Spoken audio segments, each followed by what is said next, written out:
a lot of you, and I appreciate all of you, who reached out because this show takes place in Nashville, which is my hometown, and there was a massive explosion, a bomb that went off on the early morning hours of Christmas Day in downtown Nashville. They believe that they have found the culprit. The suspect blew himself up.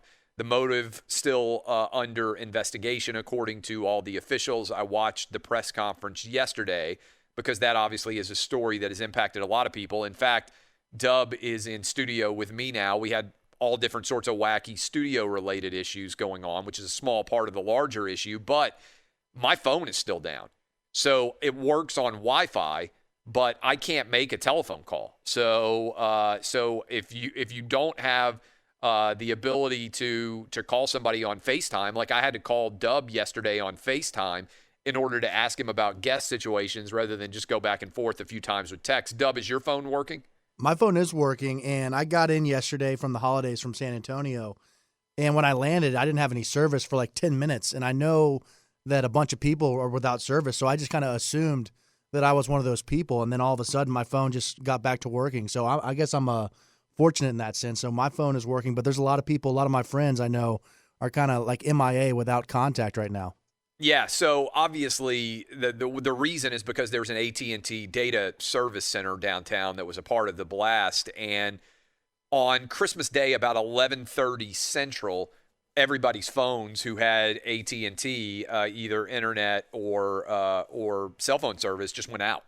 And so that has been kind of an odd occurrence surrounding a very odd story. But what I want to do is just, I feel like 2020 has been an incredibly difficult year for the vast majority of Americans out there of all different stripes, persuasions, ethnicities, religions, everybody out there. Doesn't matter who you are. A lot of people have had difficulties. But I think the group that may have had the biggest difficulty overall from a professional perspective is police. Because I'm not sure that I've ever seen a profession as demonized as police officers have been in 2020. And they've been demonized to a large extent by athletes, by teams, by sports organizations, by leagues. And I just want to tell you to think for a minute here. This, to me, this defund the police absurdity is the dumbest argument made by any politician or any political group in the 21st century. And I'm going to write on this later today, but it was crystallized in a big way for me on Christmas morning when I saw the 6 police officers who had responded to this massive bomb and had helped to save everyone's lives on 2nd Avenue in downtown Nashville, the people who were living there, by clearing out that entire area so that when that bomb went off, only property was severely impacted. There were 3 injuries. Those people appear are going to be okay. But without that bravery, without those police officers putting their lives on the line in the pre-dawn hours of Christmas Day, when most people are snug in their beds, with their families, getting ready for their kids to come downstairs and open up presents and see what Santa left. Those 6 Nashville police officers were running towards the sound of gunfire because there were reports of gunfire. They were running towards a RV that was packed evidently with explosives and had an unbelievably massive blast pool universe. They were saving lives. Pre-dawn hours, Christmas Day. And they are representative for what the vast majority of people wearing police officer badges all over this country are doing every single day. And I saw this stat, and they were just such a perfect example of all the great things that they are doing. And I saw this stat and I said, my God, I'm going to talk to my audience and make sure that in 2021, we are ending this stupidity of arguing that police are the problem when it comes to violence in America. And I want you to listen to this.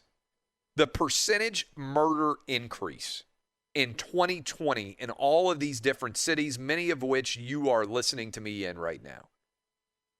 And the reason why murder went up in a big way was because we demonized the police and we turned them into the bad guy in 2020. And I want you to listen to this data. And I want you to think about what those 6 Nashville officers did, putting their lives on the line to save people before that bomb went off in my home city.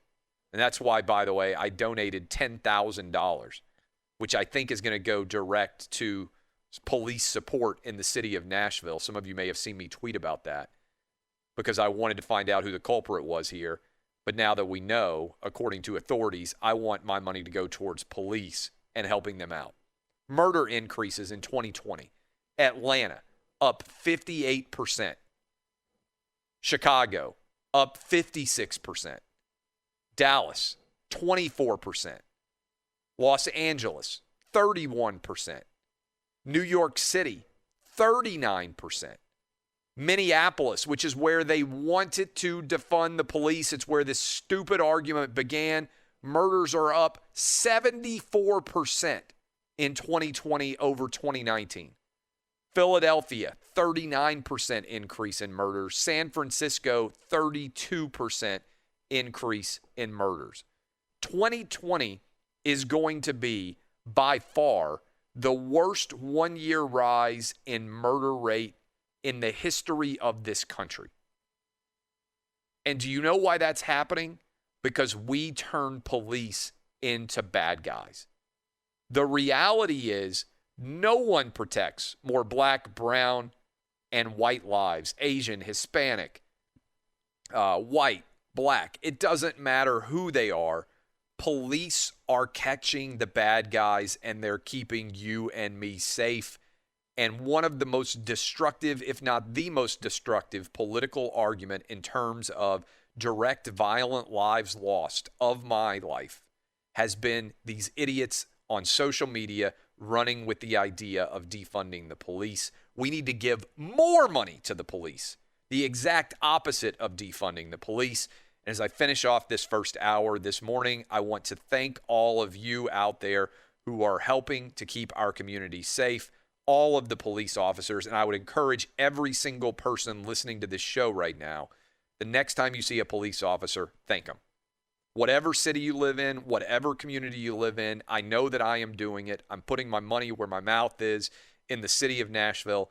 God bless those 6 police officers who saved a lot of lives in my hometown. And you know what? Those were the ones who got the story and the attention, but it was going on everywhere, all throughout the holidays in your town, your city, and your state as well. And I am sick of letting idiots tear down the police departments in this country. 2021 needs to be a year where we talk about giving more money to the police instead of less. Highest murder rate increase probably in our nation's history. More violent crime increase in one year than has ever occurred. That's because we've been demonizing the wrong people. Police are the good guys. They're not perfect. And when they make mistakes, they'll be the first to tell you they need to be held accountable. But this idea that we've turned them into the bad guys and that athletics has been a big part of it is shameful. It's complete failure. Not going to let that happen in 2021 on my watch. Thank you for all that you do in the police departments across this country. This is OutKick on Fox Sports Radio.